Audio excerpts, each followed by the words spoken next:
o senador Flávio Bolsonaro defendeu a união da direita em um só palanque eleitoral nas eleições de 2026.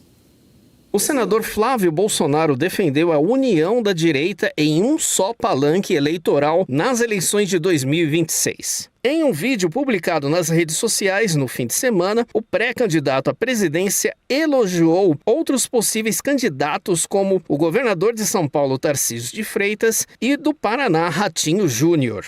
Como é que a gente vai unir o Brasil se a gente não consegue unir a direita antes? Não caia em pilha errada. O Tarcísio é um aliado fundamental. A Michelle tem um papel importantíssimo. Sem determinar quando, Flávio Bolsonaro afirmou que a união da direita acontecerá no momento certo.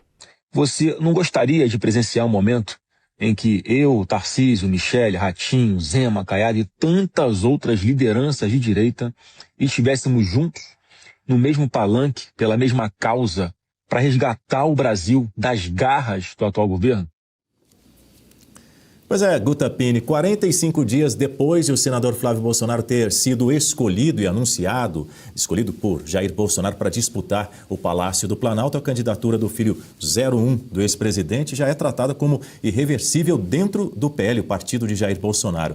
Até porque as recentes pesquisas de intenção de voto divulgadas recentemente mostraram um crescimento de Flávio Bolsonaro e o espaço para consolidá-lo como candidato da direita. E aí eu trago um ponto para ouvir você. Numa entrevista à CNN Brasil, o presidente do partido, Valdemar Costa Neto, afirmou que a candidatura de Flávio é viável.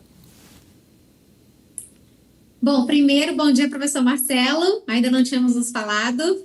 Bom, a questão é, as pesquisas têm mostrado que a candidatura de Flávio Bolsonaro é sim uma candidatura competitiva.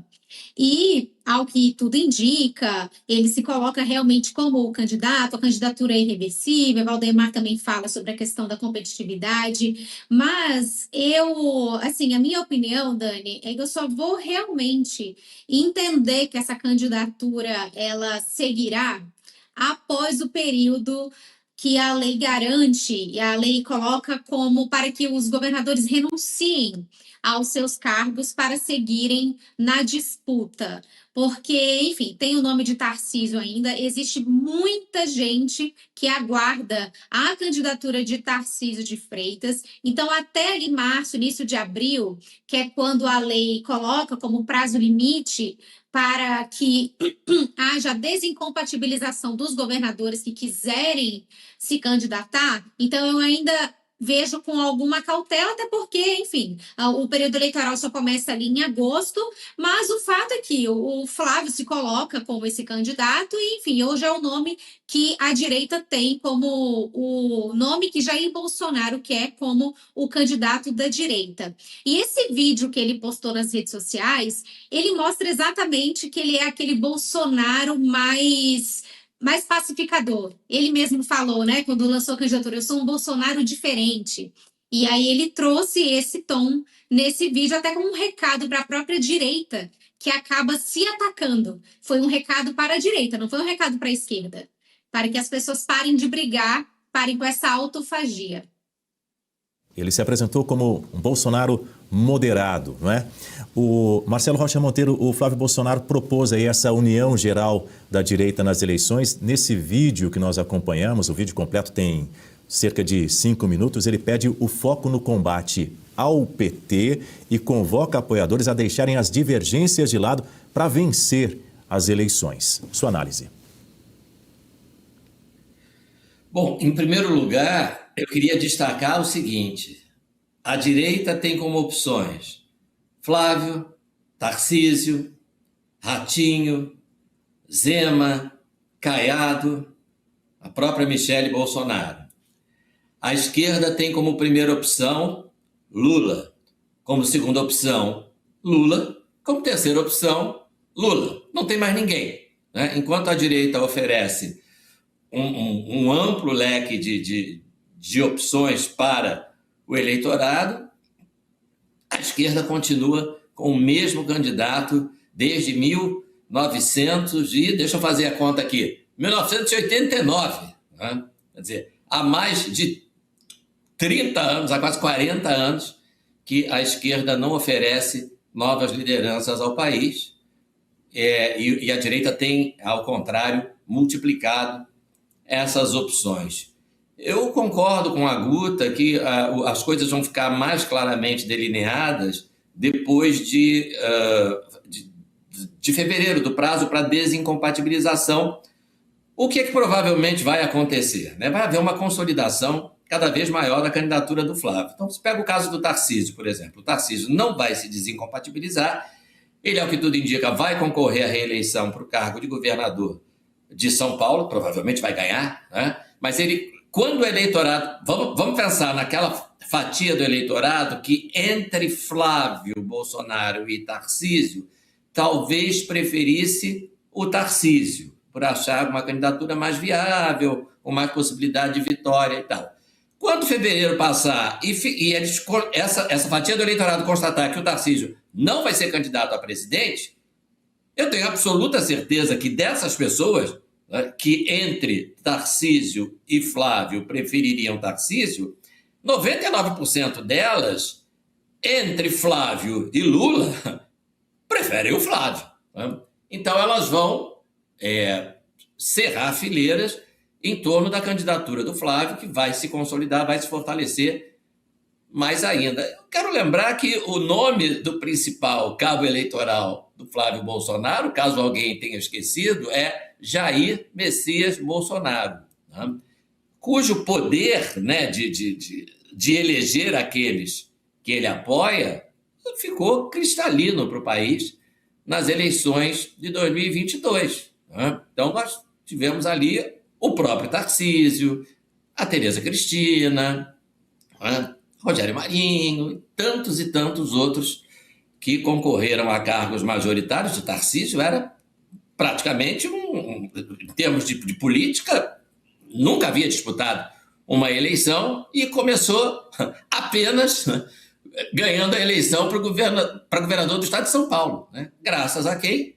Graças ao peso político e eleitoral de Jair Bolsonaro. Então, eu acredito realmente que essa candidatura vai se consolidar cada vez mais e lembro a todos que os institutos de pesquisa têm mostrado recentemente que, embora a principal preocupação do eleitorado continue sendo a segurança pública, e vai continuar assim, eu tenho certeza, até as eleições presidenciais, em segundo lugar, desponta, adivinha em qual preocupação? A preocupação com a corrupção. Então, nós temos aí um quadro muito interessante se descortinando para as próximas eleições presidenciais. Bom, tanto você, Marcelo Rocha Monteiro, quanto a Guta mencionaram aí alguns outros nomes que também fazem parte da direita. Flávio Bolsonaro menciona, também cita os mesmos nomes nesse vídeo de pouco mais de 5 minutos que ele publicou nas redes sociais no último sábado, mas vale lembrar um ponto a respeito disso, é que o próprio governador Tarcísio de Freitas mencionou na semana passada, pelo menos em 2 ocasiões, que o apoio dele será total e restrito a Flávio Bolsonaro enquanto pré-candidato à presidência da República. Ele destacou a candidatura, reforçou o apoio a Flávio Bolsonaro. Foi em um evento em Suzano, na Grande São Paulo, para um lançamento de obras ali na região. E ele disse o seguinte, abre aspas, em consonância, inclusive, com o que Flávio Bolsonaro veio a dizer no final de semana. A direita vai estar unida em torno de um nome, e o meu nome é o Flávio, disse ele, fecha aspas, ele disse que agora o nome dele é Flávio, quando fala a respeito dessa pré-candidatura do filho 01 de Jair Messias Bolsonaro. Guta Piini. E essa consolidação da candidatura, como o professor Marcelo bem disse, ela vai ficando cada vez mais firme com o passar do tempo, justamente porque muitos daqueles que não respondem na pesquisa, que vão votar no nome de Flávio, eles estão ainda apegados a essa possibilidade de Tarcísio se lançar a candidatura. Ah, mas o Tarcísio já deu que o nome dele é o Flávio, o candidato dele é o Flávio. Tudo bem, mas existe um prazo para que os governadores abram mão dos seus cargos, e é justamente porque, como ainda existe essa chance, ainda que remota, há pessoas que ainda acreditam na candidatura de Tarcísio. Não à toa, O Flávio Bolsonaro veio a público com esse vídeo para dizer que o Tarcísio está ao lado dele, que eles estão caminhando juntos, porque se já fosse algo patente, não houvesse nenhuma discussão dentro ali dos eleitores, o Flávio não precisaria ter vindo a público para falar disso. Então, uma coisa é o que os candidatos estão falando, o que está em público, outra coisa é o sentimento do eleitorado, e isso repercute nas pesquisas. Então, quando a gente traz aqui essa questão do prazo para desincompatibilização desses governadores, é nesse sentido. Muito provavelmente o Tarcísio vai, então, se manter como governador de São Paulo para tentar a reeleição. Os números dele são extraordinários, ele tem aí uma reeleição garantida. Então, muito provavelmente esse é o cenário que vai se desenhar. Mas a gente trata o tema com alguma cautela porque existe esse prazo da legislação. Então, muitos eleitores talvez também estejam de olho nisso. A partir do momento que se supera esse prazo da legislação e o Flávio se consolida como candidato e não o Tarcísio de Freitas, os números nas pesquisas vão mostrar, provavelmente, que essa candidatura é cada vez mais competitiva. Só em relação a isso, precisamos só olhar com essa cautela esse ponto, mas é nesse sentido, não de que haja alguma desconfiança em relação à candidatura, mas é realmente uma questão de cenários. E ainda sobre as eleições desse ano, o Partido Progressista, o PP, busca fortalecer a sua presença em São Paulo, tentando filiar o empresário Felipe Sabará, ex-secretário do governo Dória e articulador de Flávio Bolsonaro. O objetivo é lançá-lo como candidato a deputado federal ou, eventualmente, ao governo estadual.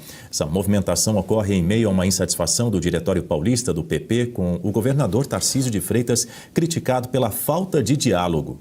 Apesar da insatisfação local, o presidente nacional do PP, Ciro Nogueira, reafirma o apoio a Tarcísio, visando a candidatura de Guilherme Derrite ao Senado, embora veja com bons olhos a filiação de Sabará para outro cargo. Há divisões internas no partido, com alguns deputados alertando para o risco de perda de apoios no interior, enquanto aliados de Tarcísio veem a ação do PP como uma tentativa de recuperar influência.